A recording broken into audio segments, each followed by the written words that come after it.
has been intensifying these efforts. The state government has rolled out various palliative measures with the distribution of 50,000 cartons of noodles to undergraduate students in public and private tertiary institutions in the state as the latest effort. The State Commissioner for Youth Development said this gesture is in addition to previous and ongoing interventions and programs by the government to bring succor to people of the state. Let's share the story by TVC News. Ibrahim Alege with you.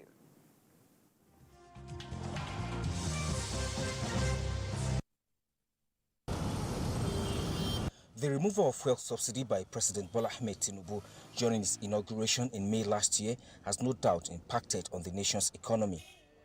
The recent economic challenge has equally had significant impact on individuals. This has made governments to come up with different palliative measures to cushion the effects of these challenges.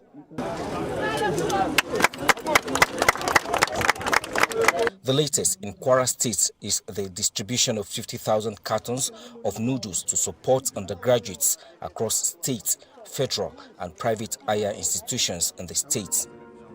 Governor Abdulrahman Abdulrazak said this is part of the various initiatives to bring succor to the students. Represented by the Commissioner for Youth Development, Nafisat Buge, the governor said that the gesture is in addition to the previous and ongoing interventions, policy directions and programs to bring ease to the people. As we distribute this food palliative, let us remember the importance of solidarity and compassion, especially during this holy month of Ramadan. Let us continue to work together towards building a brighter future for our students and our state. We also invite you to join the government advocacy against drug abuse under whatever guise. Your recent achievements in the student community, such as the disbursement of student bursaries, the provision of palliative buses, and also today the disbursement of this food palliative to students, has shown your support to the student community. Other students' intervention include free transport service for undergraduates and payment of 10,000 naira palliative to students of Kwara State origin in higher institutions across the country. I was in the bus stop there, so waiting for motor. So the realized my dear asked to direct me here. There is a free bus. I say free bus. So Uniloni say yes. I say I'm very happy. So I'm very grateful to the governor who has done this. The help comes in handy for us because this place is always messy. Yeah, for us to see Solidarity here, and it's even free. So we thank the government.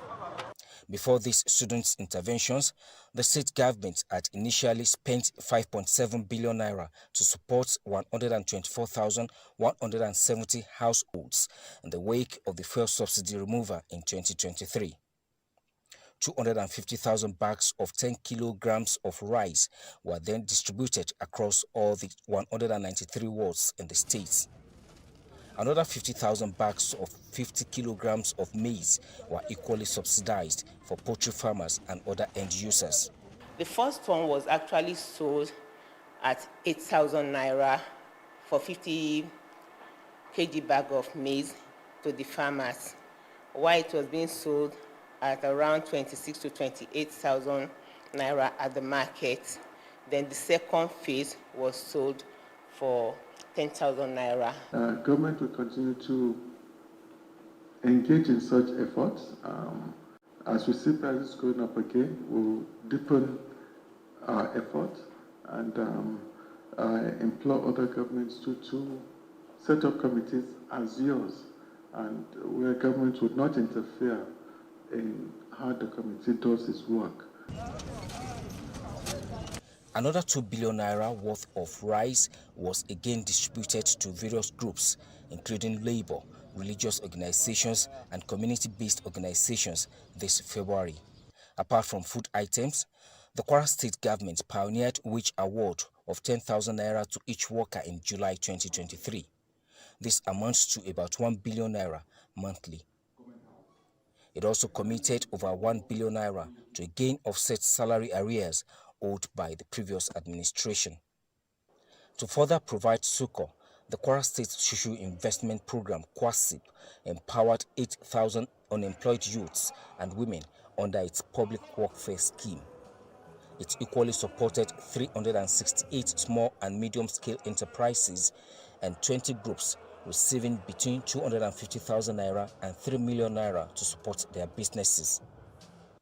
On the agricultural front, Governor Abdulrahman Abdulrazak chairs the steering committee for the implementation of the Special Agro-Industrial Processing Zone, a multi-billion-dollar project to boost food and nutritional security.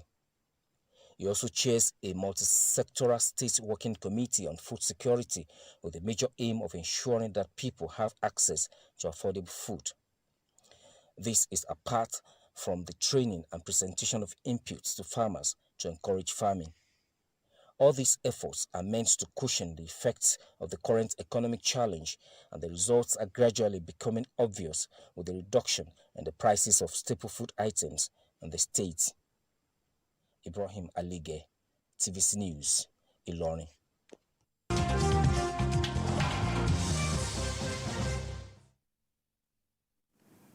Right, gentlemen, looks like state governors are waking up to their responsibilities for citizens in this very difficult time.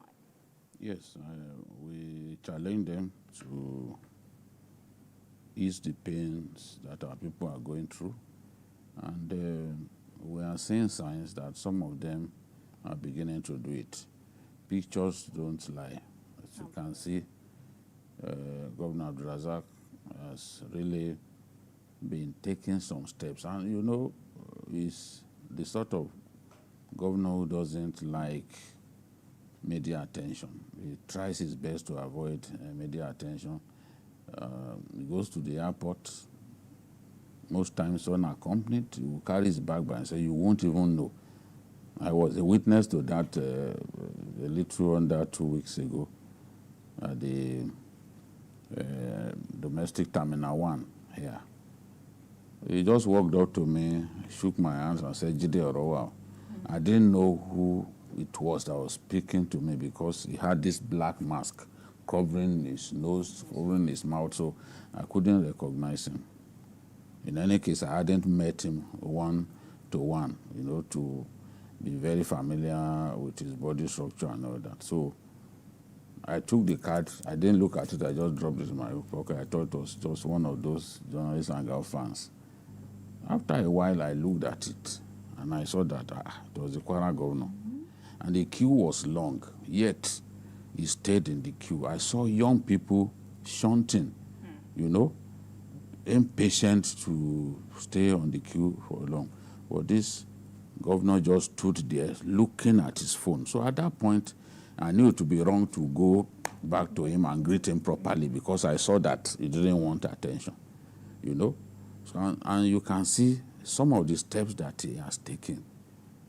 He's not making any noise about it. Kwara State was the first to introduce the cash awards, you know. So it's credit to this governor for even thinking of a cash award to cushion the effect of removal of subsidy. And the president has asked that other governors should do the same thing and sustain it until a new minimum wage kicks in.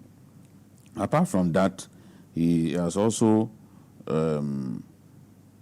spent about 5.7 billion to distribute rice to 124,170 households in the 193 wards of Kwara State.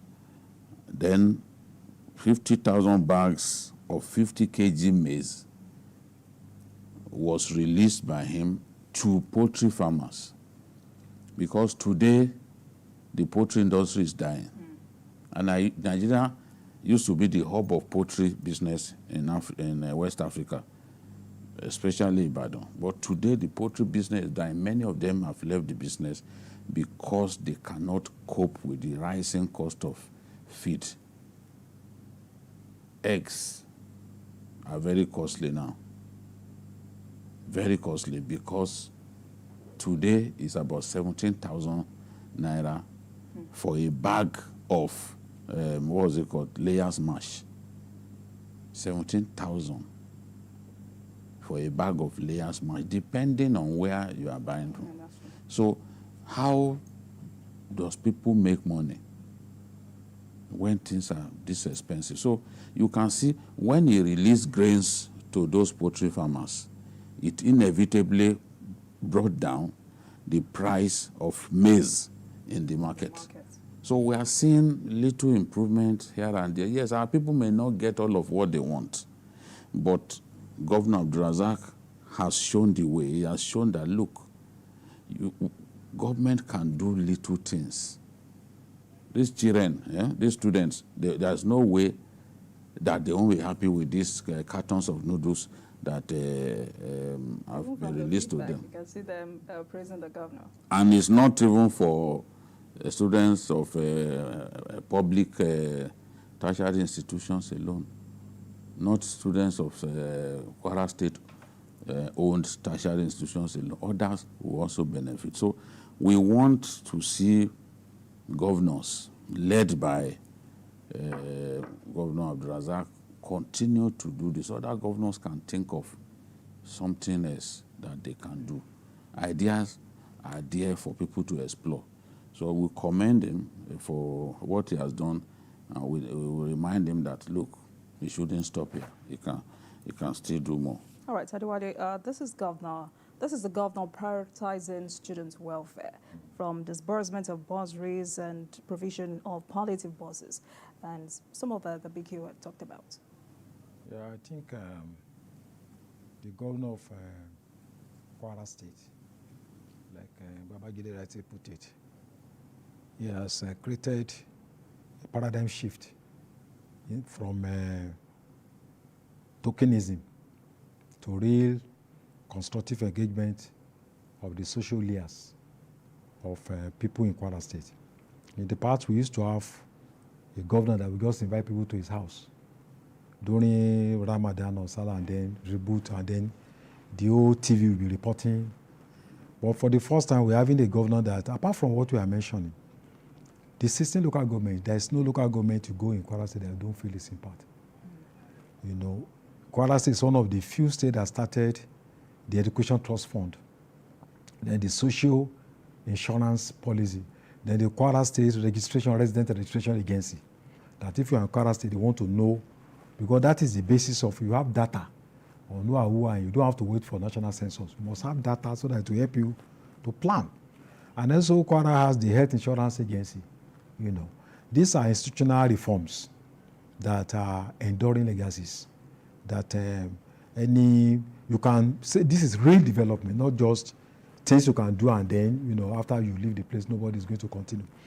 So I'm really happy about what is going on there, because these palliatives we are talking about, just like Agile, it's not just for institutions owned by the state alone, private institutions, federal government institutions, and then those owned by the state government. And the state government also says something that is very impressive, that this is not a permanent solution, you know, that they have medium-term and long-term plans, which involves investment in agriculture, you know. And I think to even state that, to even mention that, shows that the government knows what it's doing. So I think I'm glad that we are seeing changes, you know, from a government built around individuals to a government that is built around the people. And if you go to Kwara today, talk to people on the street, they will tell you that, look, there is a paradigm shift from the past. And it's also interesting to see that the government had set up a monitoring team, yes, to see to the full implementation of all of the policies. And they are not being handled by politicians. You know, when you go directly to students, those students belong to different political parties. Some are not even in any political party. Some are not even interested in the policy. So it's the most strategic way to get palliatives to the people, not just, you know, political elements. You know. All right, gentlemen, let's come back to Lagos. And that's saying like Kwara, like Lagos, in terms of efforts to provide relief for the people in these difficult times. Because the government has concluded plans to commence discounted sales of food items across the state.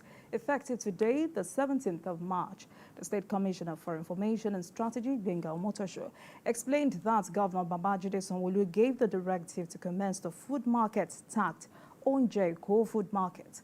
Food items such as rice, beans, gari, bread, eggs, tomatoes, pepper will be sold at 25% discounts to residents in order to prevent sharp practices and ensure the food items reach a large number of residents.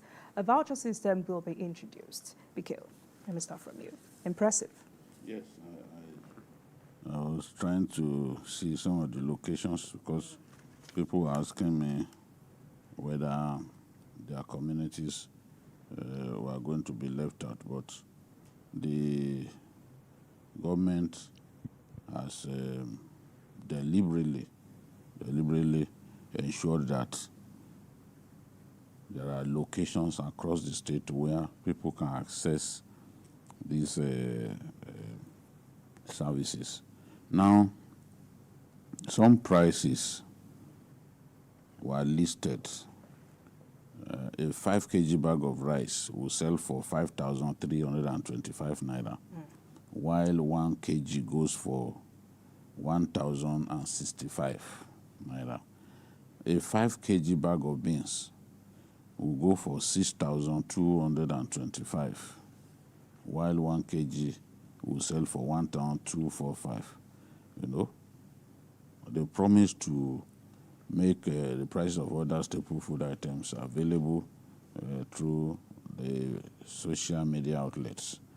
Now, the markets will be open at 27 locations in Ikeja, 6 on Lagos Island, 9 in Ikorodu, 5 in Ekpe, and 10 in Badagry Division. So, even Nifakojaye, they've already announced the locations where you can access these food items at a much lower price. Some people are saying, no, it's not significantly low. It's impossible to please some of our people. Even if you remove your eyes and put it in their arms, they will still say, say that this person is not good enough and all that. But you see, we challenge these governors that they were not doing enough. People will recall during the media chat that I asked him, what is your strategy? What are you going to do for the people? Our people need help at this time. You cannot say that this is not a significant step meant to at least cushion the effect of the pains that our people are going through at this time. Subsidy has been removed. Prices of food items are going up. I can tell you that if governments continue to do this, it will ultimately bring down the prices of food items in the market, because some of the prices at which goods and services are being sold are arbitrary in nature.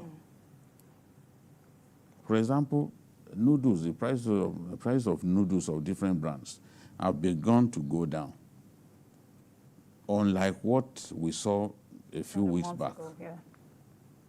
Maybe they've seen that they are pricing themselves out of reckoning and all that, so they're coming about. My feeling is that the more states intervene in the manner that we are seeing the governor of Borno doing, the governor of Kwara, the governor of Lagos now, it will have a significant impact on the prices of these staple foods in the markets. Just the same way that the newspapers have reported that in Kwara, the price of maize went down. It was because the governor bought about 50,000 grains. The people need the maize most. These poultry farmers, they need it. Maize is the #1 raw material or input in the production of feed, animal feed. So now that the governor has intervened, bought it in ample quantity, and released to the poultry farmers, demand for maize will have gone down significantly, and there is always a correlation between demand and price. So that's why maize, the price of maize has gone down in Kwara market and has even been reported by Nigerian newspapers. So this has to continue. Governors must show empathy. They must remember that they exist for the people, and they must continue to take steps that will help our people, that will assuage the pains that our people are going through as a result of these economic reforms that the president has come up with. So we will be monitoring development in Lagos. But one thing that the government must ensure is that people don't go to buy these things and then resell in the open markets in Lagos. We have to find a way to stop that. I know that people will want to do that, but it's the duty of government to put measures in place to frustrate any attempt to abuse the privilege that has been offered to them. Adewale, it's also very impressive to see how the Gaussians have accepted or embraced this initiative, because our correspondent, Doja, was speaking earlier, and she was talking about how alarming the crowd is. Yeah. I think the first one thing we should realize is that food is the most essential human need. There's a link between food, physical and mental health. Why you see that Western democracies are stable is essentially because no matter the problems that they have, food, they have resolved the problem of food.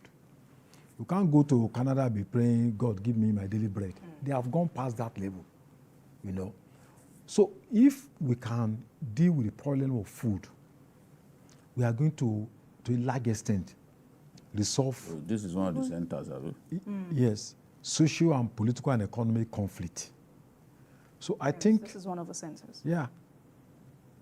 Even Yoruba said, Ishebuche. So, and it also shows that this idea of saying everything is led for market forces. No, government needs to intervene for political and economic stability, for prosperity of the country at each point. That's the responsibility of government. And I'm happy about this, what Lagos government is doing. There is diversity. The food, there are varieties of food. They are selling tomatoes, onions. It's not just grain. Eggs. They are selling beans, eggs. No bread. And this morning I was calling. I was actually personally interested to monitor. So somebody who is not far from me, I said, go there and monitor for me. And I was calling him even before we came out. He was telling me that it's orderly. You know, there are varieties of food. And what they are doing to discourage people from buying to go and resell is that they don't sell to you in bulk. Yes. So if you come, they just give maybe 5 kilograms of rice. They don't allow you to buy more than necessary. So I think it's a very important step taken by. If 30 out of 30 states can take this step, I can tell you the price of is going to have chain impact, because there are a lot of cartels, middlemen. They will collect food and hoard them to create artificial scarcity. When they know the prices are going up, they bring out from the store. That's what they do. So government intervention is a way to break that monopoly. And I think it should be done on a sustainable basis. When you are talking about governors getting security food, there is no security more than people eating. When people have food in their stomach, you have resolved the security, because you are talking about people going to crime, committing this and that, because they don't have access to food. So I think I really commend the Lagos State government. It's a very bold initiative, and it's not easy for a state that is almost as big as Ghana in terms of population.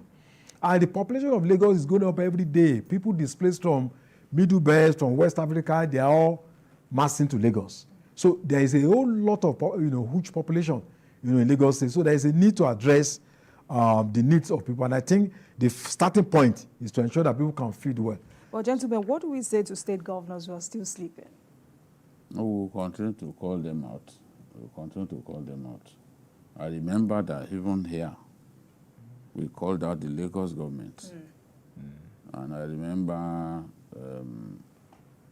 how you're saying that maybe they distribute their own palliatives at midnight when the people can't see them. You know, so this is a form of response. And there is also the transportation subsidy as well. You know, look at, was it last week or so that we were talking about the governor of Borno State? A ride in their electric car is 50 naira. Yeah. The people couldn't believe their luck. What was going on? Is this real? They were pinching themselves. You say, are you sure this is real? I show 1 minute. You know, 50 naira for a drop in today's Nigeria. But the people are enjoying it. And the truth is, there are people who can afford more than that. So no matter how comfortable some of us think we are, we must realize that there are people there. People belong to what philosophers call the Lazarus stratum of society, the poorest of the poor. So they are the ones that government must target. I'm interested in knowing eggs, for example, how much they are selling eggs now, because look, it has literally become out of the reach of the ordinary people. So if Lagos can provide eggs now at what? 2007 instead of 4,000 plus. That's a lot of difference. You know, this is a massive difference. We have to admit that it's a massive difference. And they will also be able to provide ready market for big-time producers of these food items, because you know that government will buy from you. So they can produce more, and they don't have to expend as much energy as they normally will spend looking for market for them, because the government is there to buy from you in bulk. Many people will appreciate that. So it's a good thing. All right, Lagos is doing this, and we really appreciate the celebrable governor of Lagos State for what he has done. All right, gentlemen, let's move on to some security matters. Nigerians want results regarding the war against insecurity in the country, and fast. As such, the state chairman of the All Progressives Congress, APC, have asked President Bola Tinubu to sack non-performing service chiefs. About 33 APC state chairmen made this call when they visited President Tinubu at the State House in Abuja. Speaking with journalists after the meeting, the chairman of APC in Cross River State, who is the secretary of the forum, said criminal activities are being perpetrated to put the party in a bad light. He added that the president must always hold those in charge of security agencies accountable. Let me start with you, Adeoye. Is this a good call? One impressive thing about that call is the fact that it's coming from the ruling party itself. Putting itself in check. Yes. Criticism and self-criticism is the engine of growth. So we cannot say, in the past, maybe people just go there and say, oh, you know, the country is peaceful and all that. So I am glad that they were able to admit that there are challenges.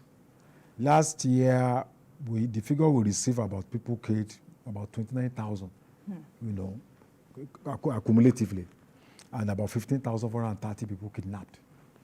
And this year alone, we know how many people have been kidnapped in Kaduna, you know, and also in other parts of the country, even including the Ekiti state. So I'm happy that they are calling on the president that if there are people that are not performing, they are not just talking about service chiefs. They are talking of even DPOs, local government, you know, and all that. People are in charge of security in every sphere of our lives. So I think it shows that the party is up and doing, to be able to look at itself and say, look, things are not correct. Things are not going well. But I think that, for me, it is too early now to start blaming the service chiefs. Too early? I think it is too early. Because if you look at the landmines that Nigeria needs to work through from last year, starting from economic landmines, you know, the CBN policies that destabilize the entire country, that put a lot of people in a shambles, that collapsed 2 million SMS. And if you also look at this Naira swap that destroyed a lot of households. And then the fact of the matter that subsidy was suddenly removed. It was not in last year's budget. So I've been issued there was no plan for subsidy. So even if anybody had emerged as president last year, the same upheaval will have happened. So I think, and we must also not forget about certain gains being recorded. The past 8 months, if you look at what is going on in the Niger Delta, the number of stolen crude oil that has, there have been intervention, arrests that have been made by the Navy. I think we are making a lot of progress. Even in my own state, the speed at which the police, they were able to catch up with people that kidnap some people in the state, those that killed those 2 traditional kings, within 1 week, which never happened before. They were arrested, and we saw that this time there is serious effort, the children that were kidnapped in Isemure, within 3-4 days, they had picked up the person in charge. I mean, the person responsible for the crime.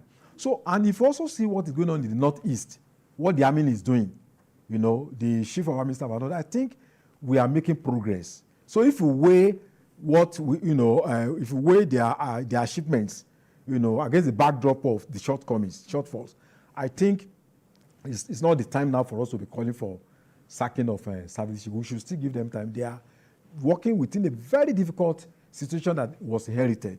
We should at least look about 1 year, and then we'll be able to effectively assess them.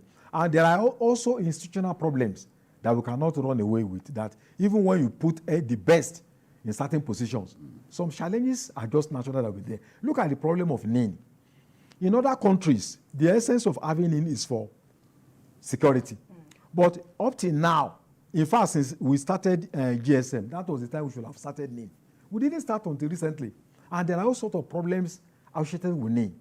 NIN is supposed to allow the security organizations link up with your phone and your bank account to be able to track you. Look, the US, if you see the way they catch up with terrorists and all that, it's through this kind of technical system. Look at when they were trying to get Osama bin Laden. One fellow was arrested at the airport, US airport. He wanted to come in. They asked him to go back because they were not sure of his papers. But they got his fingerprints. Eventually, this guy went and fought in Afghanistan. He was captured.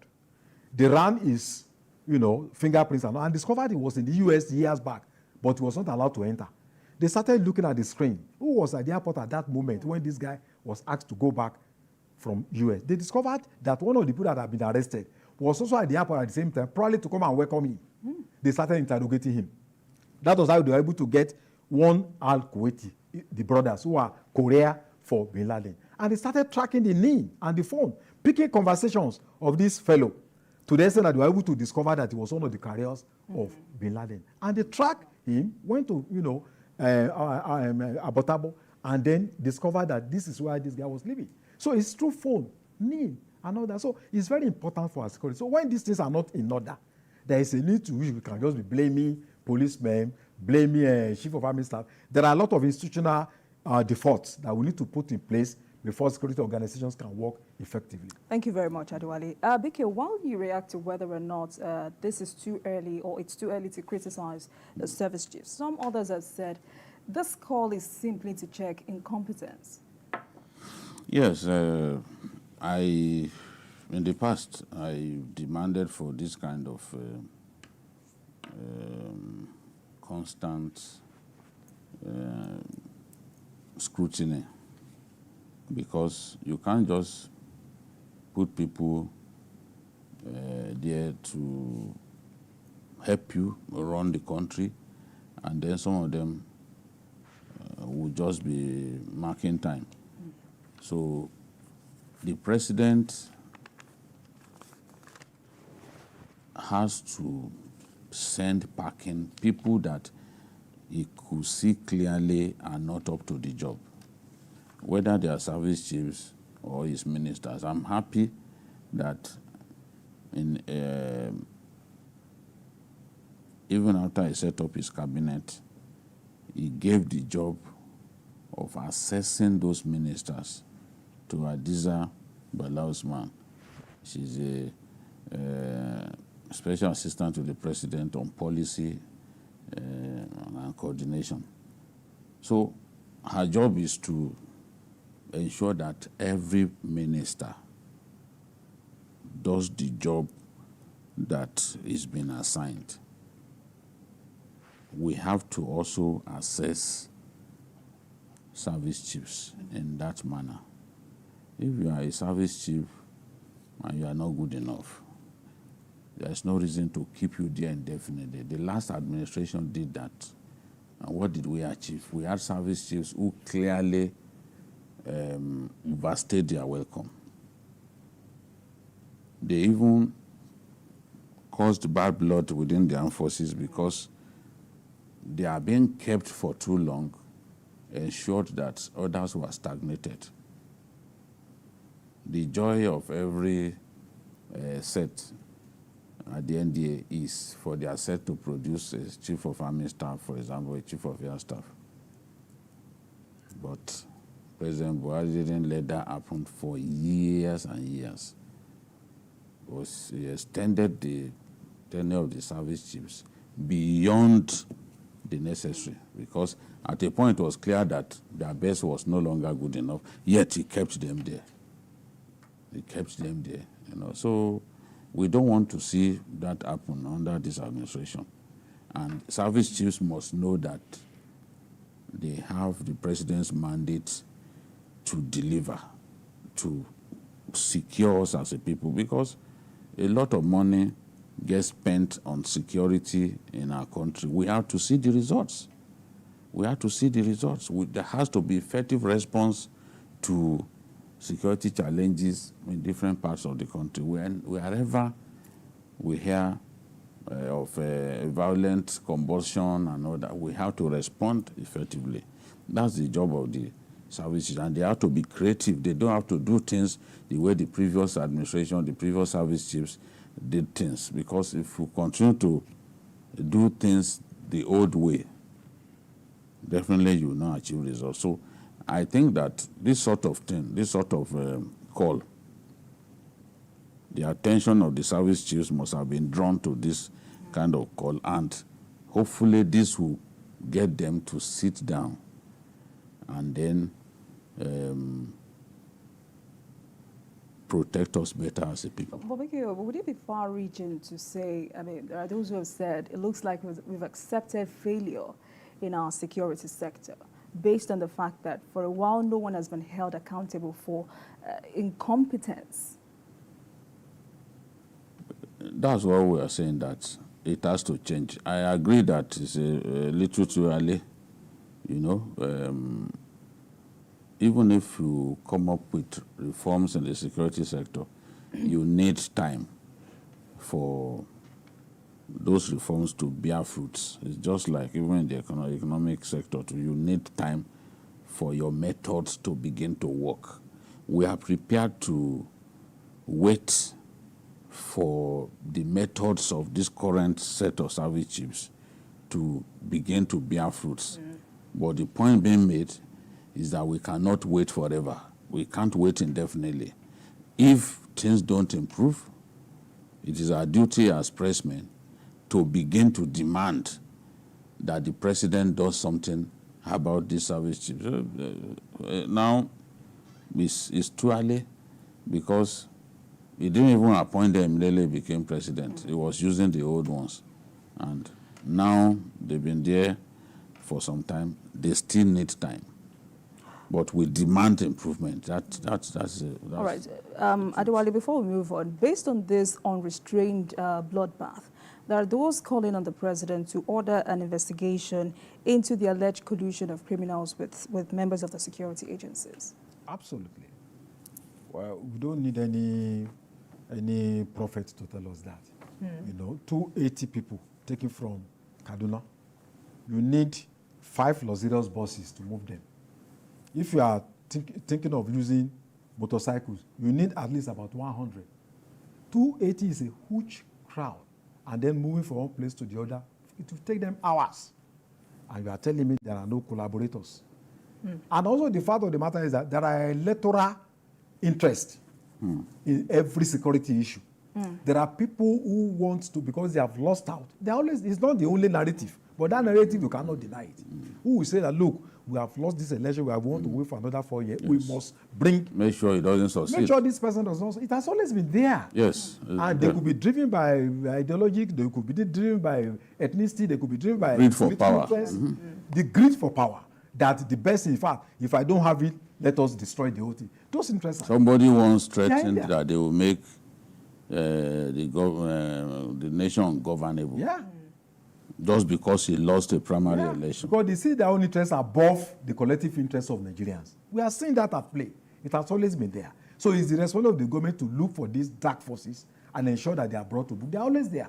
Because they have lost election, they just take a look. We have lost power, perks, and privileges that we have inherited over the years. People are not questioning our authority. So we must make sure this government. So you agree that there should be an sponsor a lot of. I mean, they should be identified and dealt with. You know, and I tell you that Nigerians will support that kind of. Nigeria is greater than. It should be identified. All right, gentlemen, let's move on to this very devastating story.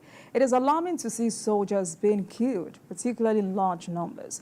The Defense Headquarters has confirmed the killing of 14 military officers and soldiers of the Nigerian Army by gunmen in Bomadi community of Delta State. The unfortunate incident occurred when the troops responded to a distress call after the communal crisis between the Okwama and Okolobo communities. The reinforcement team, led by the commanding officer of 181 Battalion, was also attacked, leading to his death. Death of 2 majors, 1 captain, and other soldiers. The Chief of Defense Staff, General Christopher Musa, has directed immediate investigation and arrest of those involved in the killing of the military men.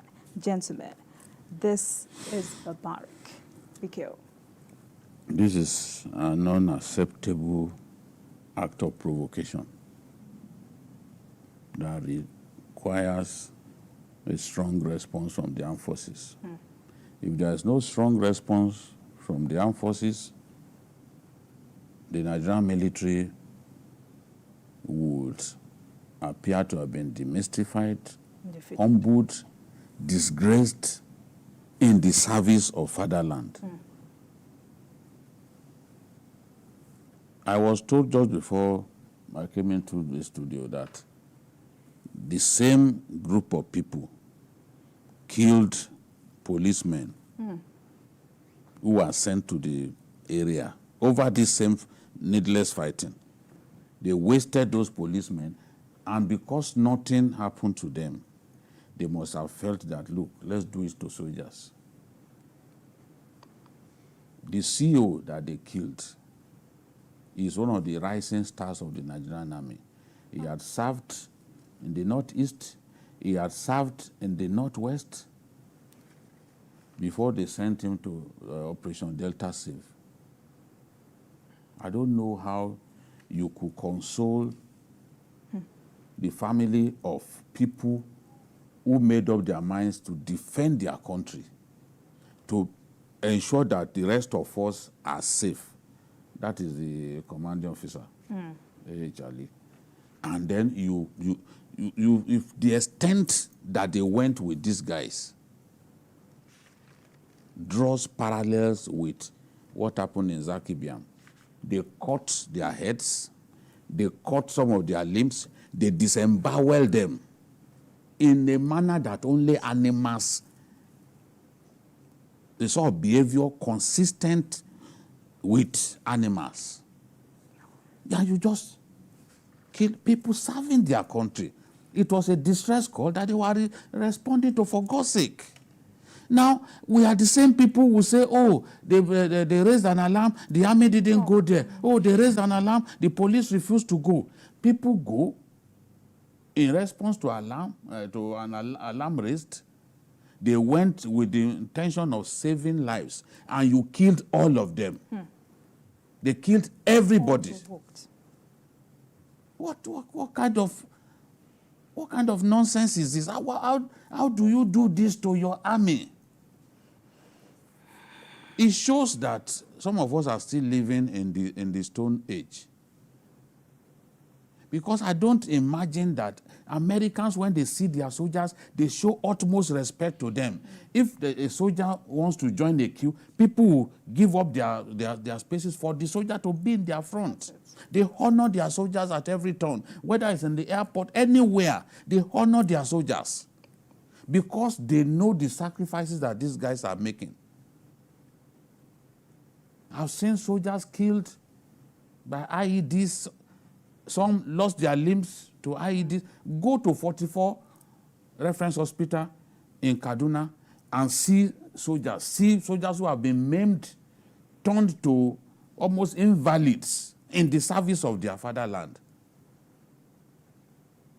And then you treat soldiers in this manner. That's a soldier, a commander, at the head of a minimum of 850 soldiers. That is the UN recommendation. That command, at least 850.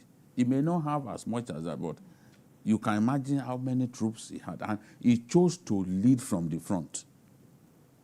And then you wasted them, cut their limbs, threw them inside the river. What is their crime? The communal conflict for which they came to help, they didn't cause it. It's just similar to what happened in Zakibiam. We can't be provoking our security forces like this. Look at what happened. When people talk about what Obasanjo did in Odi, Obasanjo did this, Obasanjo did that. Look at what they did. About 14 policemen. You abducted them. They paid ransom. Government who brought ransom. You collected the ransom, you still slaughtered them. That was why the government of Obasanjo was angry. Of course, the army claimed that they were ambushed as they were moving into the place, but that's a story for another day. But hundreds of lives paid for it. We can't continue this kind of behavior. All irresponsible behaviors have consequences. Absolutely. They must realize. When you waste the lives of soldiers in this manner, in fact, one general that I spoke with compared this OC, this commanding officer, to the great tank commander, Abu Ali. In terms of his talent, in terms of his determination, they always send him to the difficult places. We've lost a Nigerian hero. Young people. I don't understand. Adewale, I mean, we can, as a nation, we can be thinking of fighting banditry, fighting terrorism, and also thinking of whether or not the soldiers we've sent out would be safe, even within, amongst the people we've sent them out to protect. Well, first of all, my condolences to the families of these innocent human beings, whose only offense was that they staked their life for the security of our country. You see, this is a very sad day in the history of our country. It is. Because these soldiers were out to ensure peace between two communities that probably do not belong to. They are not from those communities, but they just feel that, look, stop killing yourselves. And they were sent to come and maintain peace. And then the next thing, youth surrounded them. Of course, they must have been armed, those youths. Yes. And the army is even saying that they've taken away their weapons. You know? So the operation now that the army, directed by the force headquarters, that those weapons must be recovered. Yeah. You took their weapons, you took their lives. So I think this is a grave assault on the Nigerian state. No matter the level of provocation. And in this case, there was even no provocation, no justification. Yeah. Even the savage manner that they killed these people and then just threw their bodies like that. They should put themselves in the position of those soldiers. That somebody just come to you and kill you like that. How will your family people feel? Oh. So it's, we shouldn't tolerate this kind of thing. Of course, if you are a poor man or a rich man, or a cobbler, a professor, we are all equal before the law. But soldiers perform extraordinary role in the life of every country.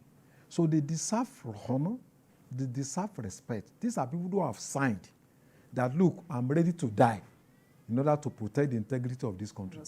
And then that's exactly what they are doing to maintain peace and order. Then you just pounce on them. They sent for reinforcement. They use, attack the officers again and kill them, commanding officer. So I think they should know that this thing has grave consequences. Yes. However, I will advise that we need a surgical approach that will ensure that the people that perpetrate this crime are arrested, and then, if possible, they should face the death sentence.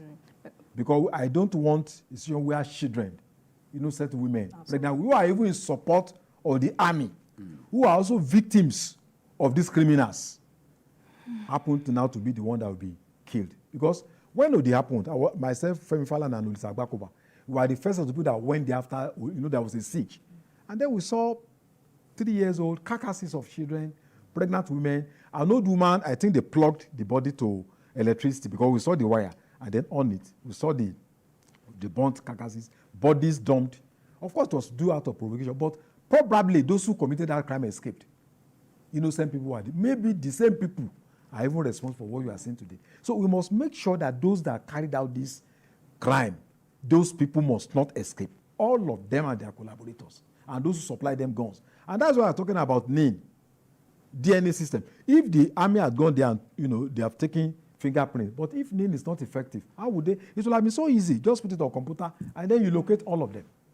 So I hope that the army will get at the root of this. But everyone that, even if they are 20 or 50 or 100, I think all of them must be arrested and justice must be done. All right. Vicky, before I take you up on how the military should approach this, so that we do not have innocent lives, dying for no reason, the governor has reacted in a tweet, but I hope this goes beyond mere rhetorics.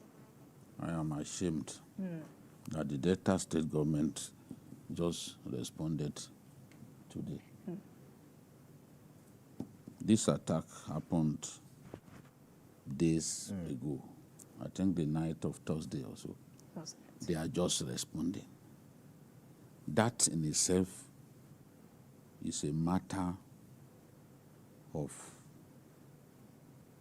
is something that the governor should be ashamed of.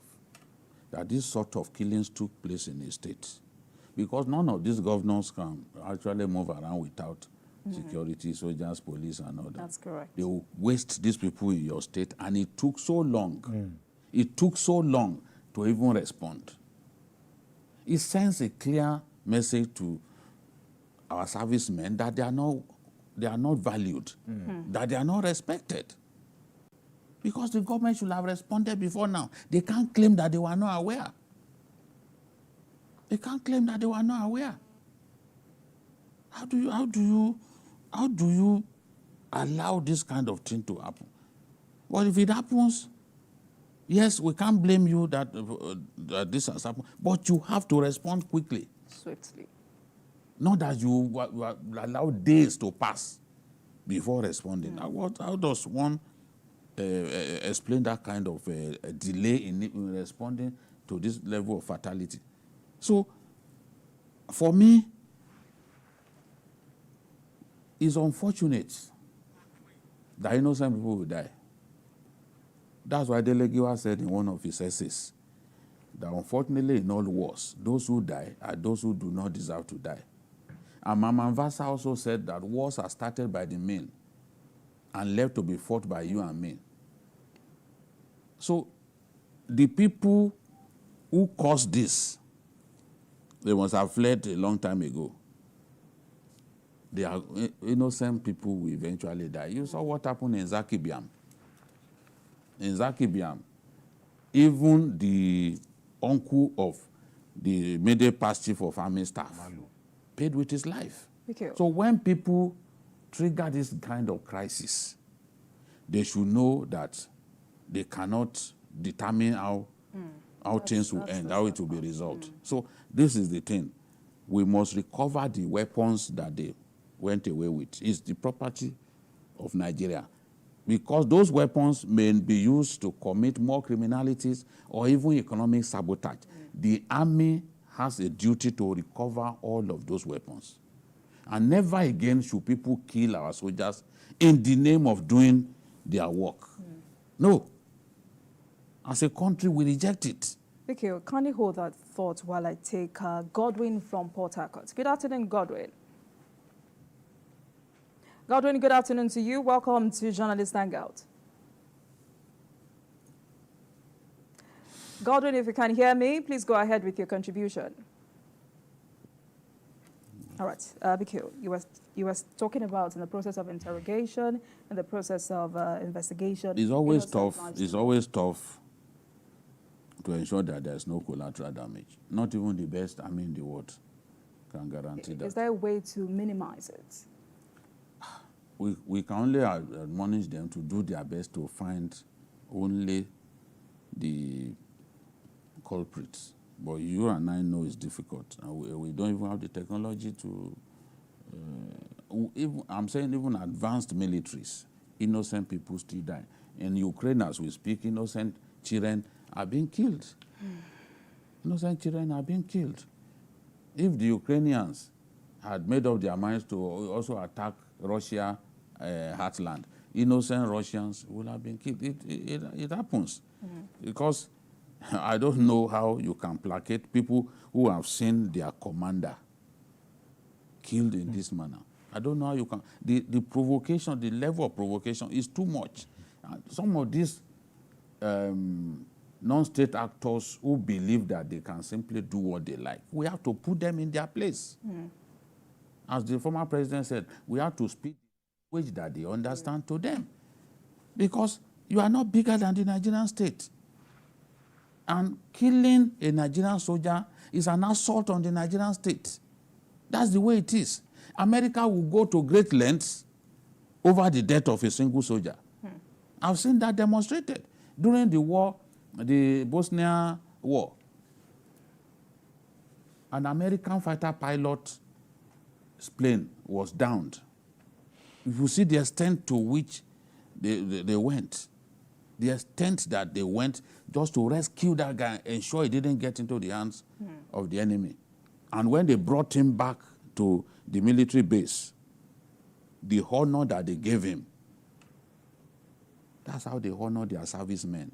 In our own case, we killed 16 servicemen behaving like their lives don't matter. No, their lives matter. All right.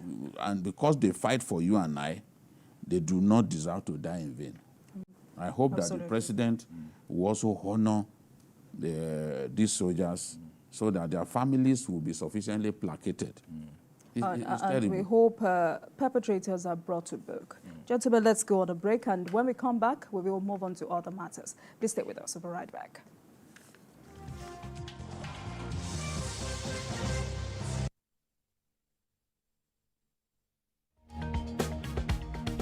The Inspector General of Police has met with senior officers to review the state of security.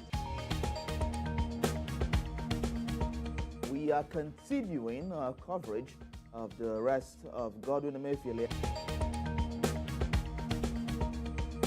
The Senate has summoned the governor of the Central Bank of Nigeria to properly brief the Senate regarding the state of the economy.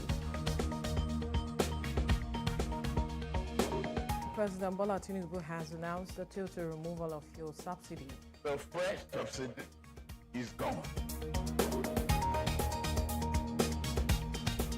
What I will never take is threat. Let's now bring you more development from Ibadan, the Oyo State capital, where an explosion has taken place. Tell us about this incident. TVC News. First with breaking news.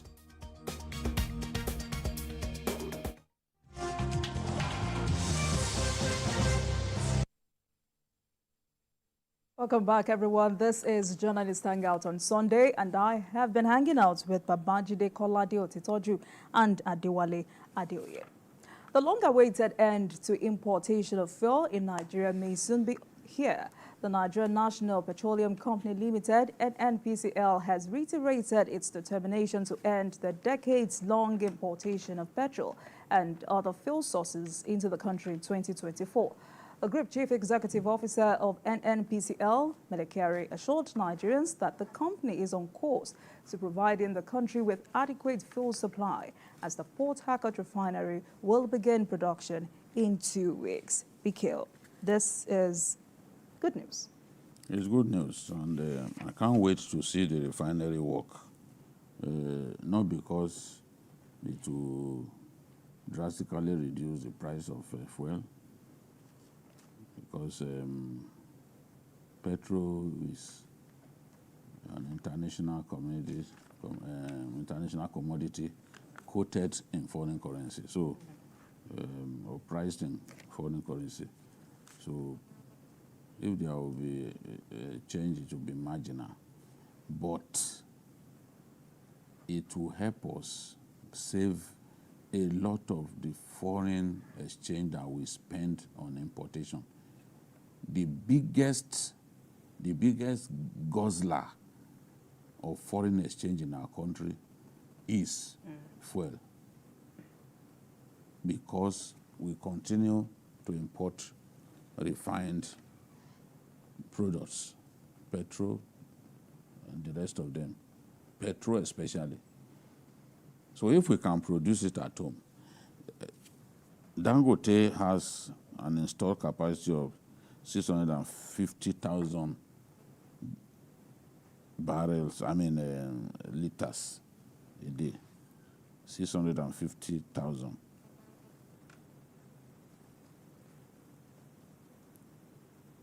Now, what Dangote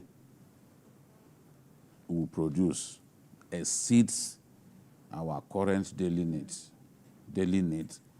as a nation, daily petrol needs. Their refining capacity exceeds all of what we need. Now, in spite of that, we have the Port Harcourt refinery coming on stream. 650,000 barrels was what I meant. Port Harcourt refinery coming on stream. It adds to the capacity that we have. When we add the 650,000 barrels from Dangote, then we have Warri refinery, one of our most modern refineries. They are working on that soon. That refinery will begin operation. It's already been announced that Kaduna refinery will come on stream in December. So our refined crude oil needs can be taken care of by the refineries that we have in our country. If Dangote works at full steam, if the Port Harcourt refinery works at full steam, if Warri refinery works at full steam, we don't need to commit so much money to fuel importation. I'm confident that it will end this year. And my confidence is strengthened especially by the fact that we have Dangote, one of the biggest refineries in the world, not the biggest. Some people go around saying it's the biggest. That's ignorance. One of the biggest refineries in the world, this biggest single train refinery in the world, but certainly not the biggest. The biggest refinery is in India. Now, when the NNPC GMD says that he's confident that this year they will stop importation, I knew since last year that they will stop this year, because at the pace they were going, once Dangote begins to work at full steam, once we are able to revive these refineries, even if we revive 3 out of our 4 refineries, they will be able to refine enough for domestic consumption, and they will even still have some left for export, because that's what we should be doing. If we were serious as a nation, we would have built more refineries, dedicate some to export of refined crude, and dedicate the others for domestic production. That's what they do. That's what Saudi Arabia does, which is the market leader. That's what Venezuela, no matter how wretched they are, that's what they do. They have refineries dedicated to export of refined crude oil. And we have all kinds of derivatives from crude oil. So this is the time for us to refine, domestically, get our diesel needs sorted out without any need for importation, get our petrol needs sorted out without any need for importation, and we'll then be able to save some dollars. Our foreign reserves will even grow because some of the dollars that we are pushing out to get and strengthening the economies of other nations, we can at least use them here. You'll be able to supply the foreign exchange market more because what in the past you used to send out, you have it. Obike, there are those nursing the fear of us meeting our domestic needs because of the unfortunate act of vandals.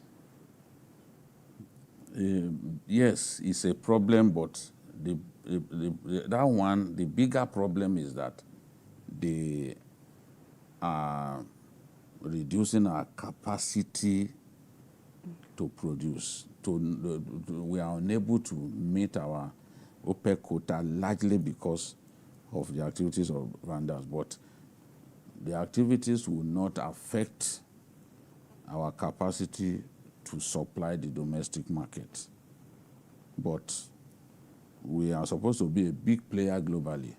Today, we are countries like Egypt, I say Egypt, Angola, and Libya have even overtaken us as a major African oil producer. You know, we can't meet our target. So if we can do like 2.2 million barrels a day, we will earn more foreign exchange. Okay. These guys are hurting us. The activities are making it difficult for us to earn sufficiently, you know, to make more money by way of foreign exchange.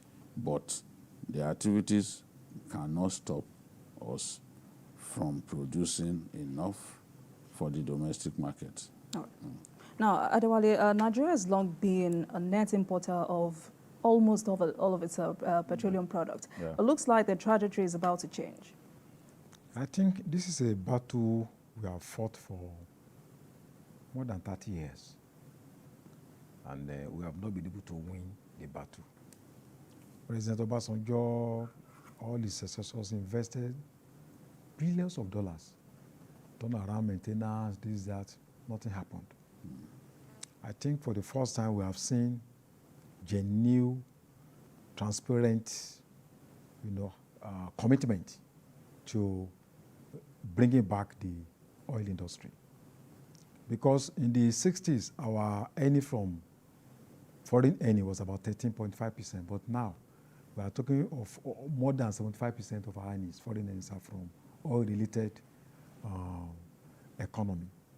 So if we can achieve this in the first 2 years of this regime, I think that will be an unprecedented milestone that we actually lead to a lot of transformation. We have been told that this first quarter of this year, Warri Refinery will start producing. Before the end of the year, Port Harcourt Refinery will start producing.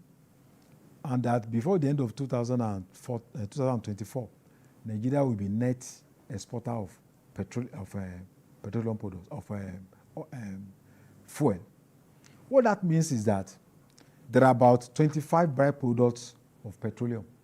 When we refine abroad, those things are lost. I can tell you the money we are going to realize from these 25 products are almost equal, our earnings from, petroleum. And petrochemical products, byproducts, there are about 6,000 items that are linked to petrochemical products, gas, this, that, industries that are involved in also over 6,000 products. So you can imagine what we have been losing, refining our products abroad.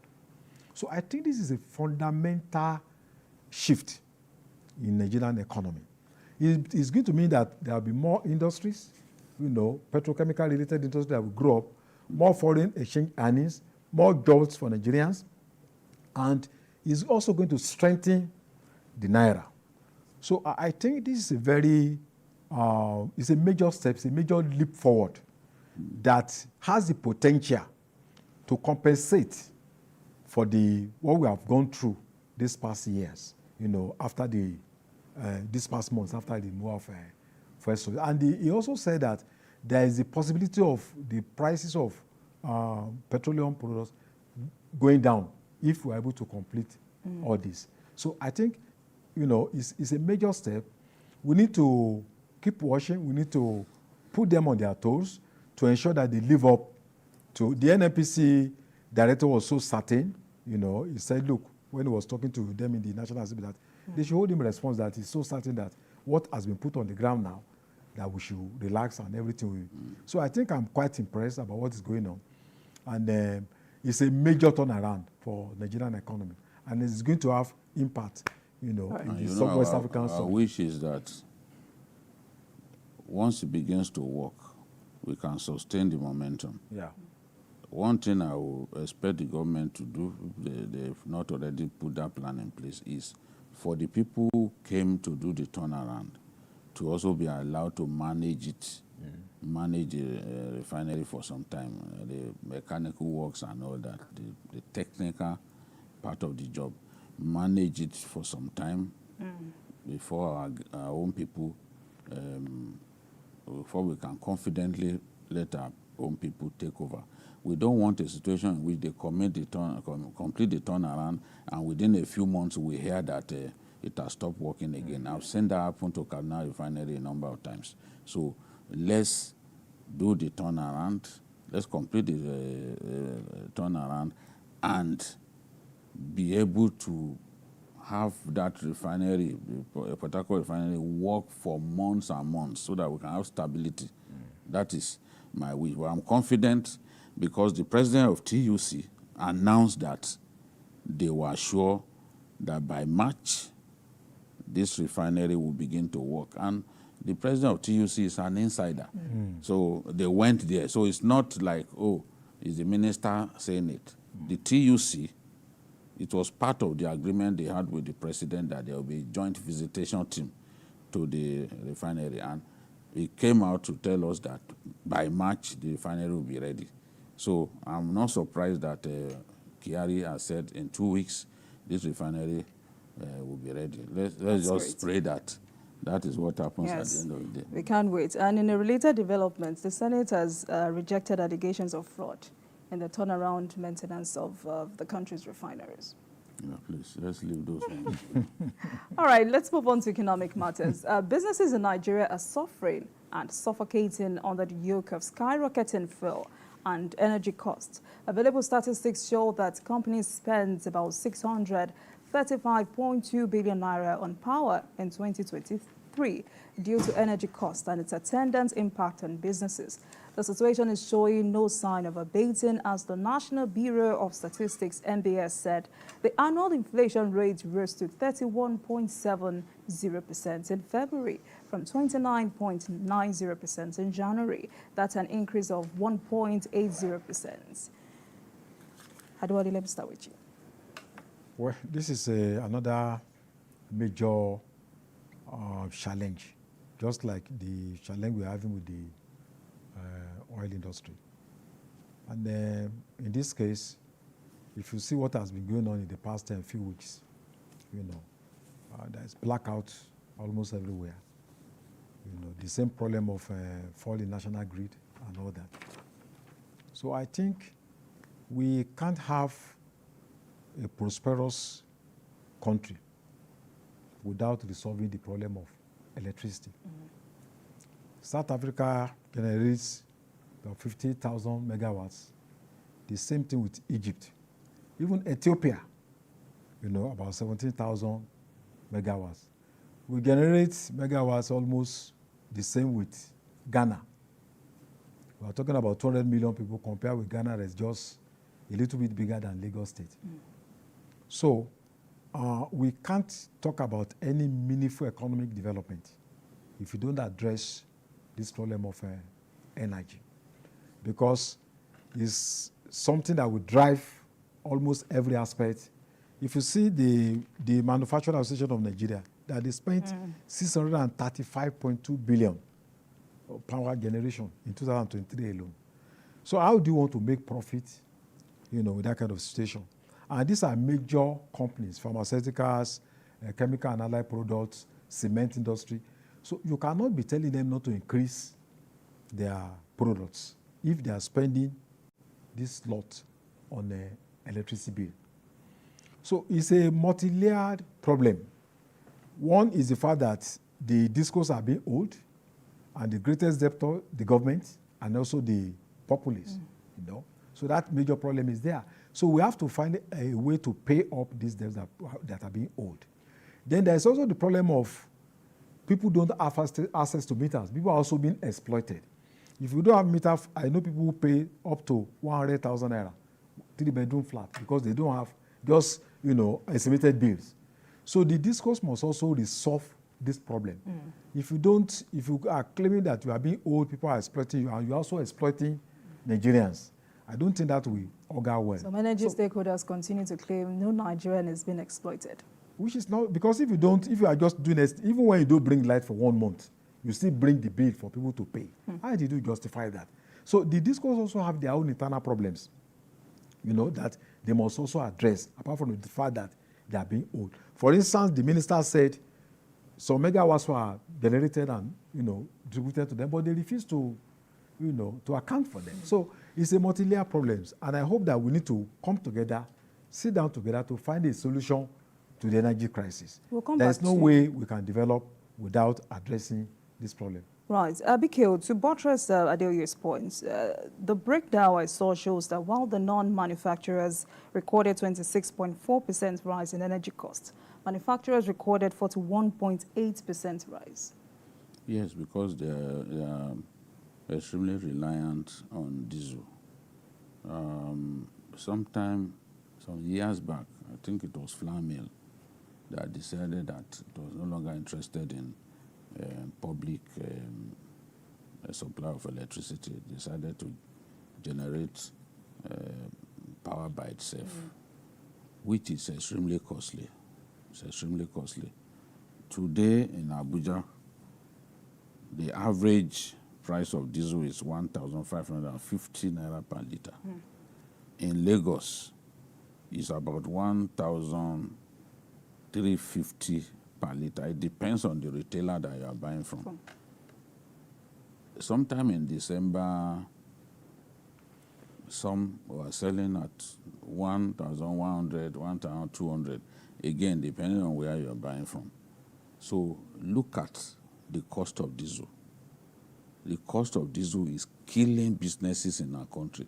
Many businesses are folded up, and many workers have been pushed into the unemployment market because companies are finding it difficult to keep their heads above the water. And that was why Labour, in their interface with the president demanded that VAT should be removed from diesel so that at least you can keep the price down. But because there is no subsidy on diesel, for example, it's been like that for long, the price that they sell diesel in our country is heavily dependent on foreign exchange, the exchange rate, heavily dependent on the exchange rate. The more the naira slides, the higher the price of diesel. So, and if diesel prices continue to go up, then it will be difficult for business to survive. The energy costs, the rising energy costs is one reason why prices of goods are going up rapidly, because a lot of these vehicles, these trucks that bring food are being produced from the north to the south, they run on diesel. Not all of them are petrol engine. A lot of them run on diesel, and it's extremely costly. Even if they were to run on petrol too is costly. In some parts of the north, like when I traveled in January, I observed that in some places they pay as high as 750 naira per liter. So how do transporters cope when the price of petrol is that high? 750 naira per liter. Some close to 800. Someone was telling me that even in Kebbi State, that in some places is close to 800 naira per liter. All of these things, all of these factors are worsening inflation in our country, because high diesel prices will affect the price of food. Yes. Those trucks, it costs a lot more to fuel their trucks now, and then the end user has to pay more. Businesses that need power supply to stay alive, they are now forced to buy diesel at a rate that is killing. Even people who have diesel engines, some of them are, switching to solar. People have Meccano and all of these big CAT and all of these big engines that run on diesel. They are switching to solar and other, because you just cannot sustain. It's not sustainable. And it's the same situation that we have with even the aviation sector, because aviation fuel, the aviation fuel price is always in the same range with diesel price. So you can see today the cost of, depending on the airline, you could pay as much as 200 naira for a one-way trip to Abuja. More than 200 naira. 244, 250, one-way trip.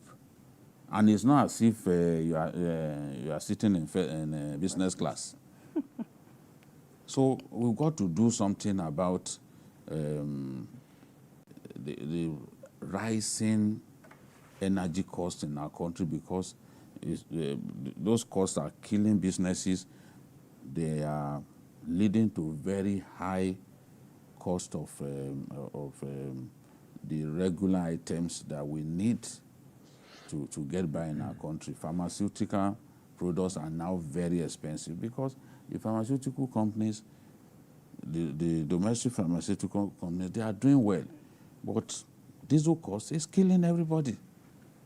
It's killing everybody. So government has to figure out how it can address this problem before the businesses in our country simply all die. All right. The government has to do something quickly. Adeoye, stakeholders are talking about decentralizing the grid. I mean, they continue to say Nigeria cannot rely on one single grid. Of course. We need to, it's part of one of the major problems is over concentration of electricity distribution.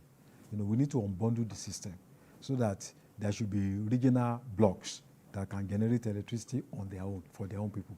And I think one other area we need to focus on is that, we should also look at renewable energy.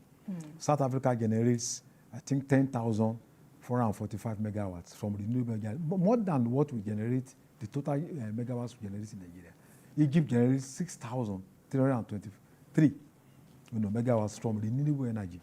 And these are areas that states can collaborate together. The entire states in Niger Delta, for instance, can start a renewable energy project. The same thing with the southwest states. The same thing with some states in the middle belt and all that. So that if we can have alternatives provided, it will automatically force down the prices of the monopoly of energy distribution by discos. I think that some of the problems that the discos are facing, if we look at the discos, are like the the face of the industry, because they are the ones who interface directly with the ordinary people. You know, they are the ones that you pay. Nobody pays to generating companies. Nobody pays to the transmission company. So, and this course now have to bear the brunt for everyone. A lot of Nigerians are into energy theft. I've talked about it before. People don't like it. They just want to blame the discourse. And when discourse decide that we are not going to distribute electricity to certain people, it's because they've discovered that in some communities, people are not prepared to pay. Sometimes they send their people to those places, they beat them up, they drop them down from... there are videos of disco staff, you know, pushed down off the ladder while trying to disconnect electricity to people who are not paying. Some people believe that electricity should not even be paid for. Did we not see even Aso Rock, they were owing electricity bill? Asiwaju had to say they should go and pay immediately. That was what he inherited. The army, they were complaining the other day that their mugs, their mugs, their corpses are decomposing because they disconnected electricity. Why would you not pay your bill? Why would you not pay your bill? Ministries, federal ministries, a lot of them are not paying. It's not sustainable. That's why it will be difficult for you to attract the right kind of investment that can change the entire power value chain in our country, because people are not prepared to pay. And there's also the issue of appropriate pricing. As far as these guys are concerned, what we pay is not what we actually should pay. There is a lot of subsidy. Where, for example, you are supposed to pay 65 naira, you are paying 32 naira. Government is still subsidizing the power sector. And the minister is saying it's no longer sustainable. Well, it's not for him to decide. It's not the president. I keep hearing him saying that. Fix the problem and stop talking about subsidy. The one that we have removed, people have not recovered from it. Every time Adelabu will be talking about it's not sustainable. Are you the one who instituted the subsidy? Is there any country in the world where nothing is subsidized? It should stop saying because what he's saying is giving the impression like, that is why he's not performing. He's not helping himself by some of these things. Every time, every opportunity, we'll be talking about electricity subsidy. The president has said we will leave electricity subsidy the way it is. The Senate has said don't even increase tariff at this time. It's because they want Nigerians to even recover from this one. Yeah. That we remove the forex subsidy. You can call it flotation or something, but what it means, we remove forex subsidy because we used to defend it with our currency. Today, we removed the fuel subsidy, and we can all see the result. Now he's talking about he should just face his business of improving electricity generation in our country, electricity generation and transmission, as well as distribution, instead of talking about subsidy at every opportunity. Nigerians will hate him if he continues, because they've not recovered from subsidy removal, and you keep talking about it. It's not your business to talk about. You are not the president. Let the president decide if he thinks that at this stage that he should still remove another subsidy. But I know that the president is not considering that. It's not considering, and the Senate too has warned. Leave it the way it is. Why is he always talking about it's not sustainable? Can he pay? Can he pay? I mean, what is all this? People, some of our people who are not paying, who are energy thieves, bypassing meter, we need to talk to them. If we are objective journalists, we need to talk to those who bypass the meters, because they are part of the problem. You are supposed to pay for what you use. If you go to the US, will you not pay your utility bills? We get a lot with a lot in this country. Nigerians, they are going out, they will leave their lights on. Go and do it in the US. Go to UK and leave your light on. let us see whether you survive. Gentlemen, let's take Benga from Abuja. Good afternoon, Benga. Good afternoon to you. Good afternoon to BKO and the other guests there. Good afternoon. The issue of inflation in Nigeria, we are all waiting for the implementation of the promise about CNG. The CNG buses, the CNG kits, and CNG station that they promised. Yes. The government will give them the end of March or the end of April. Today in Abuja, we have lost many workers who are living in the suburbs. They have lost their job because the cost of transportation is about 80% of their salary. Yes. If the CNG buses and the CNG kits can be provided and the transport fares reduced, you will see that many of these people will get their job back. And also, it will also help the SME to recover themselves. Because today, as an SME, if you order something from Lagos now to take it to Abuja, you pay a lot. But if the CNG buses and kits are given to transporter, interstate or interstate transporter, it will reduce cost of transportation interstate, and also that will reduce cost of items and production. So what I'm saying is that the government have made these promises, and they say we'll give them the end of middle March or April.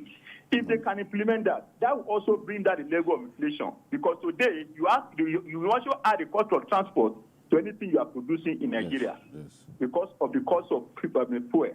So let them focus on that and get that one solved, because that's a low-hanging fruit that really helps to cushion the effect of inflation. Another thing is that government now should be working on how to get interstate rail system, because that also will help in transportation of goods and services within the state.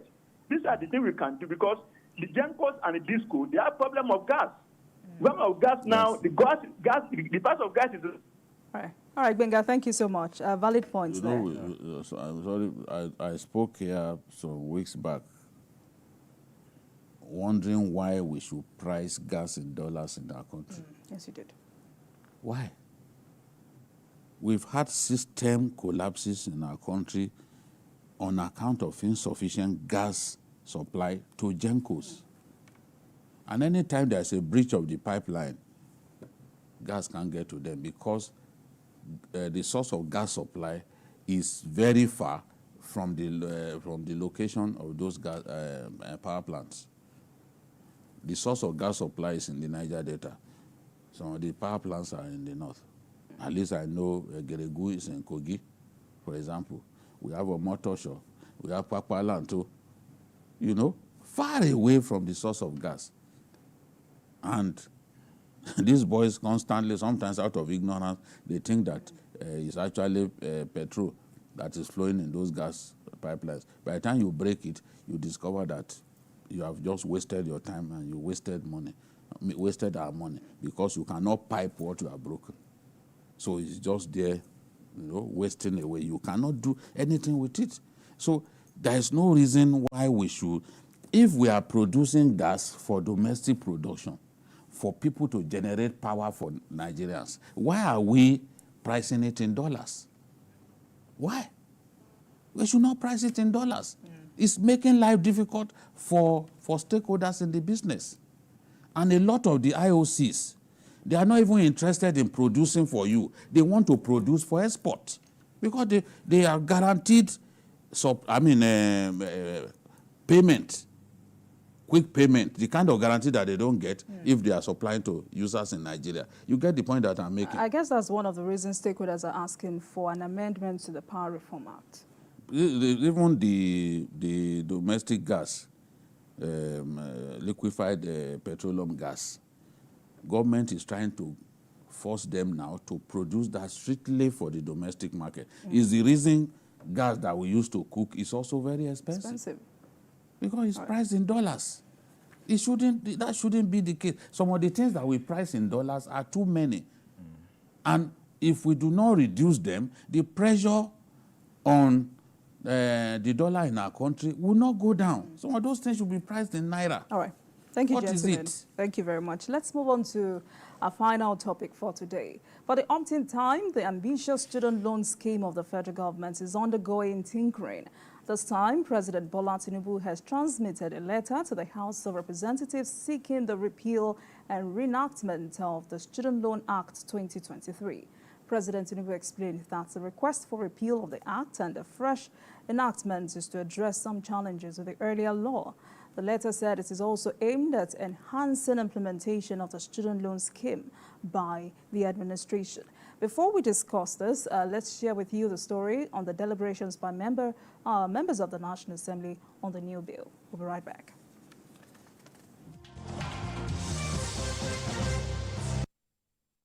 Few days after President Tinubu temporarily suspended the student loan scheme, Mr. President sent a letter to the National Assembly seeking to establish a legal framework for the loan intervention scheme.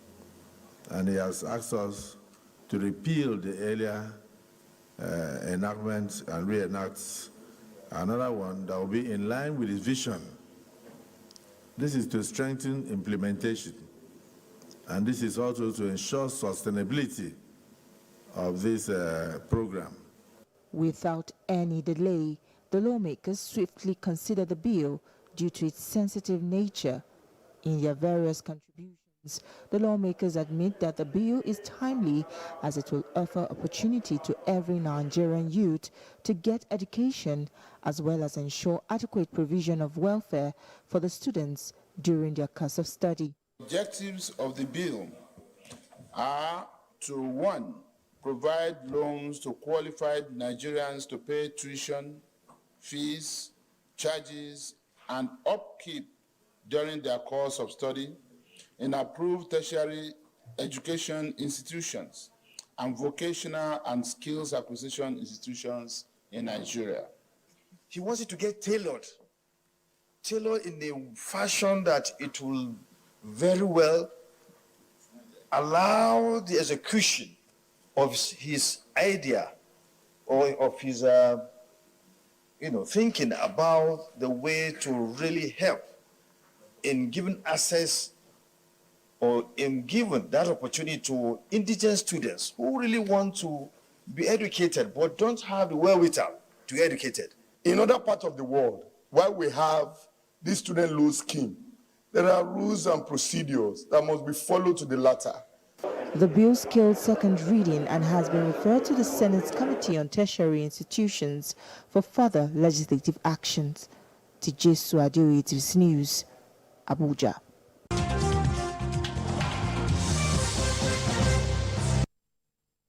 Mission of student loans, access to higher education. Since its enactment in the twilight of the Ninth Assembly, criticisms over its practicability have not stopped. To address the noticeable gaps, President Bola Tinubu transmits an entirely new bill to the Parliament, seeking a repeal of the old order and prompt consideration and approval for the new. The Student Loan Access to Higher Education Bill 2024 seeks to enhance the implementation of the higher education student loan scheme by addressing challenges related to the management structure of the Nigeria Education Loan Fund. The bill receives accelerated hearing as members passed it for second reading. I think this bill is welcome. It has come at the right time when Nigerians need a pat on the back for their patience, for their understanding, for their tolerance of the difficulties that we are facing. This bill also will see that youth who are seemingly on the streets looking for ways of funding for their education will be removed from the streets. To address the challenges in the nation's healthcare system, the House adopted a motion calling on the federal government to develop a policy framework that will provide for public-private partnerships in healthcare financing. Joke Edson, TVC News, Abuja.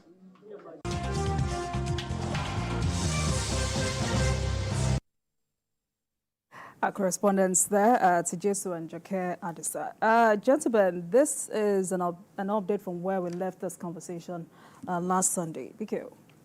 Yes, it is. And for me, as much as I want to see this laudable initiative kicking, I am also conscious of the need to implement it properly. I was reading some stories where some students claim that they actually appealed to the president. They identified some gaps in the earlier bill, and they came up with ideas that will help government implement it in a seamless manner and in a manner that is sustainable, because there's no point starting a noble cause and then stopping halfway. That's not what we want to see. We want this students' loan thing to be there for so many years and even outlive the president who came up with the idea, the president, the chief of staff, and others who came up with the idea. So whatever needs to be done to improve on the framework for delivering this initiative has to be done. It will take a while, but those gaps have to be removed. We must remove gaps that can be exploited in a manner that will compromise the sustainability of the scheme. It's important to do that. Nigerians always find a way to abuse privileges of this sort. How do we deal with such scenarios? I know now that defaulters, those who willfully default, there is provision to have them arrested and prosecuted in this bill. So steps are being taken to ensure that by the time the president is ready to launch it, because word came out that it was going to be launched on Thursday last week, but some last-minute changes had to be done, and the president had to quickly send that bill to the House of Reps, and he pleaded for accelerated hearing so that we won't waste time in launching it, but let's get it right from the beginning. I hear people say it's an audio loan. We will remind them when eventually it kicks in whether it's still audio. There are people who will be happy to see this thing fail.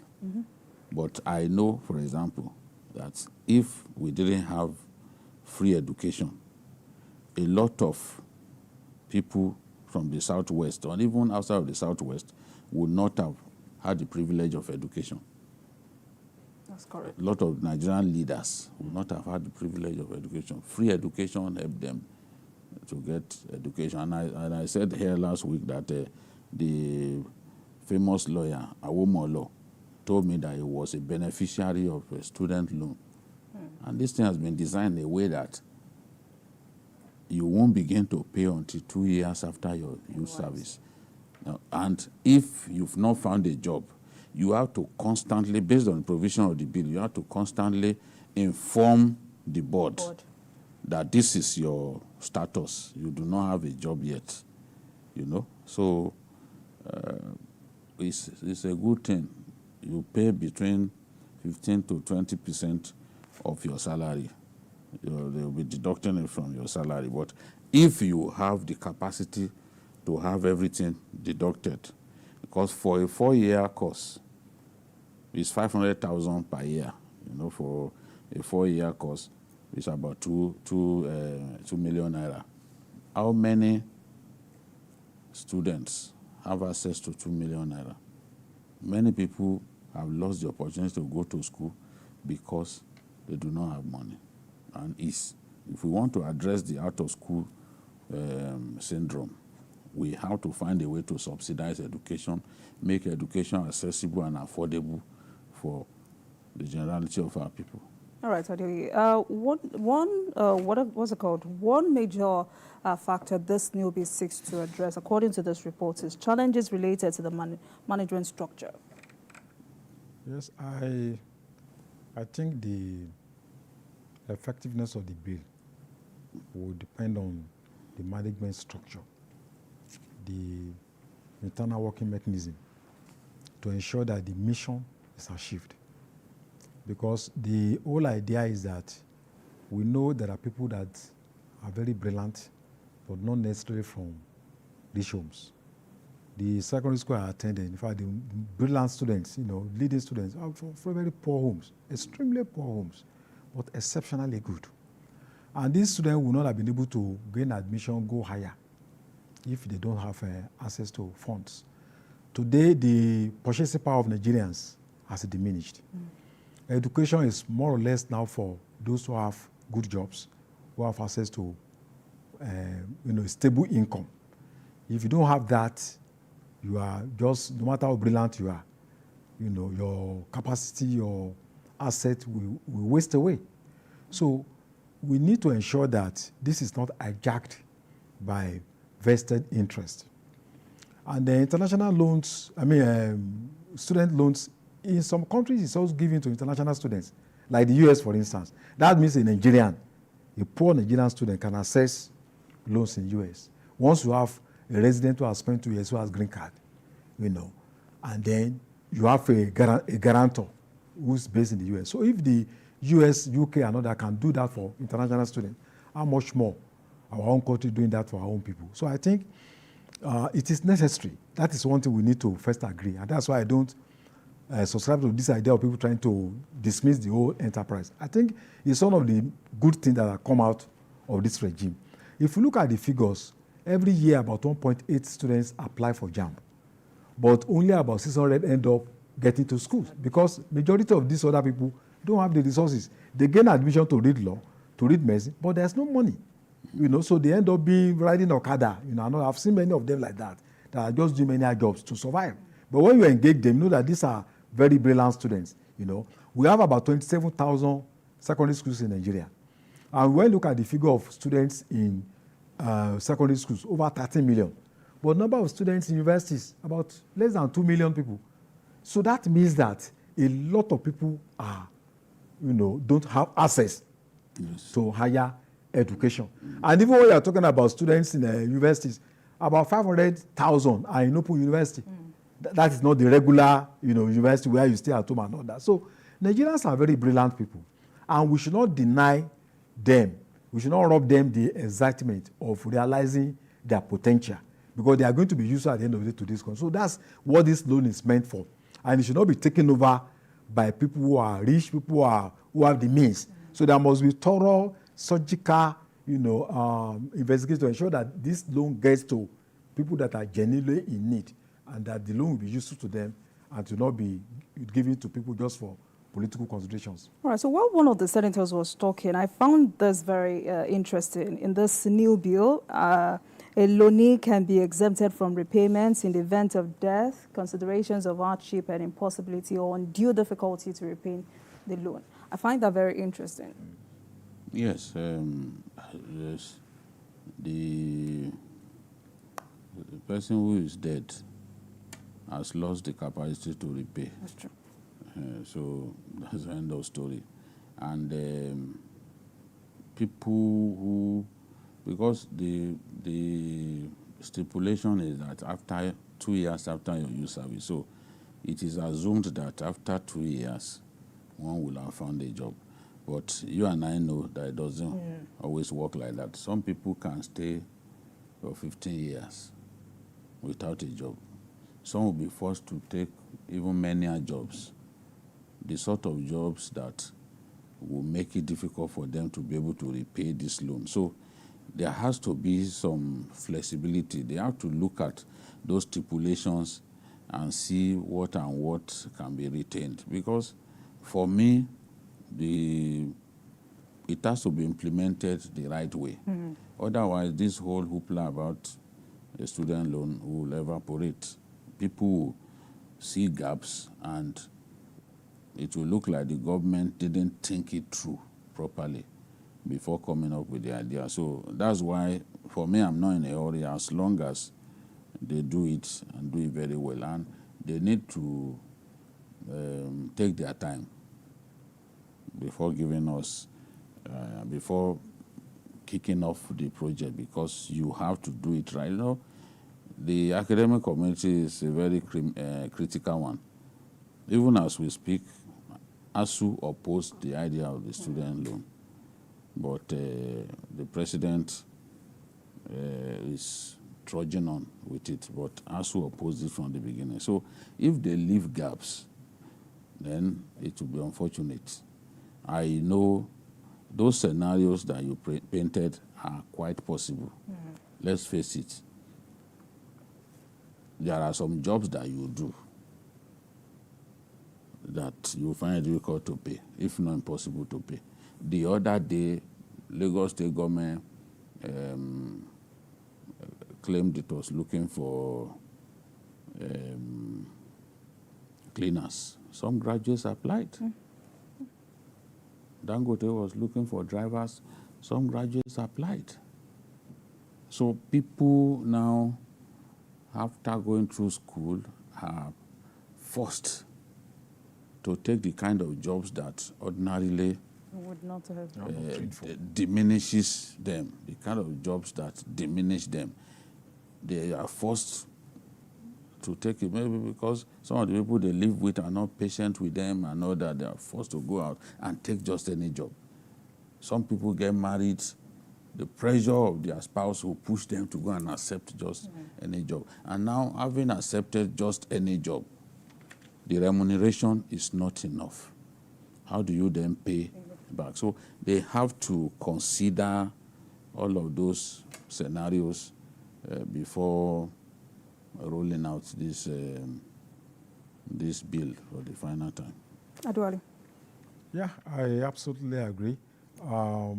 It's better to be meticulous than to rush and make mistake. So if they are going to, the bill has been represented, I think it's better. What is important for us is to have, a bill that will be popular, that make sense to, that will be able to achieve its own mission. So I'm not in a hurry, I think we should be patient enough to see through this great bill. All right. Thank you so much, gentlemen. That's all we have for today. Thank you so much for watching as well. BKO, thank you so much for always, and Adewale Adoye, thank you so much for your contribution today. Thank you for having us. Right, and thank you very much for watching. Join us tomorrow for the regular episodes of the program. You can watch the repeats broadcast of this episode tonight at 11. Join us on Sunday from 1:30 to 3:30 p.m. for Journalist Hangout on Sunday. We're on YouTube at youtube.com/TVC News Nigeria. I am Olajumoke Olatunji. Bye for now, and God bless Nigeria.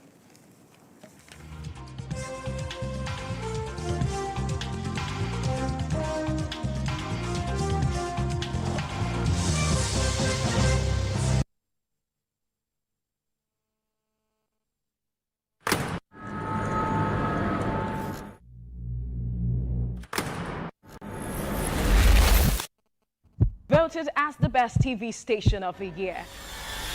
TVC News breaks into the core of every event as they happen.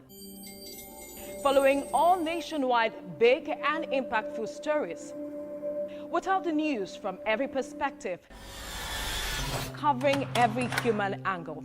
I am Veronica, bringing you the news you would want to watch. Muhammad Ali was born and raised in Louisville, Kentucky on January 17, 1942. His birth name was Cassius Marcellus Clay Jr. He began training as an amateur boxer at age 12, and at 18 he won a gold medal in the light heavyweight division at the 1960 Summer Olympics and turned professional later that year. In his early years as a professional, Clay was more highly regarded for his charm and personality than for his ring skills. He sought to raise public interest in his fights by reading childlike poetry and spouting self-descriptive phrases like float like a butterfly, sting like a bee. On February 25, 1964, at age 22, he pulled off a major upset, defeating Sonny Liston to win the World Heavyweight Championship. That same year, he shocked the boxing establishment again by denouncing his birth name as a slave name and formally took the name Muhammad Ali, which was given to him by his spiritual mentor, Elijah Muhammad, leader of the Nation of Islam. For the next 3 years, Ali dominated the boxing arena. Muhammad Ali retired from boxing in 1981 and focused on his religion, philanthropy, and activism. In 1984, he made public his diagnosis of Parkinson's syndrome, which some reports attributed to boxing-related injuries, though he and his specialist physicians disputed this. He remained an active public figure globally, but in his later years made fewer public appearances as his condition worsened and he was cared for by his family. Ali was chosen to light the Olympic flame at the start of the 1996 Olympic Games in Atlanta, Georgia. He died on June 3rd, 2016.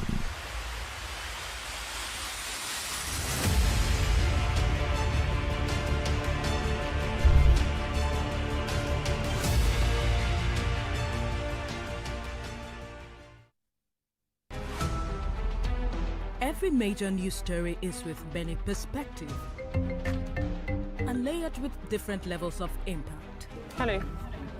What time did this happen? We will be right there.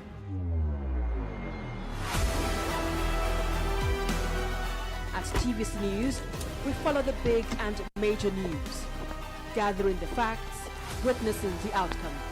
I am here live at the aftermath of the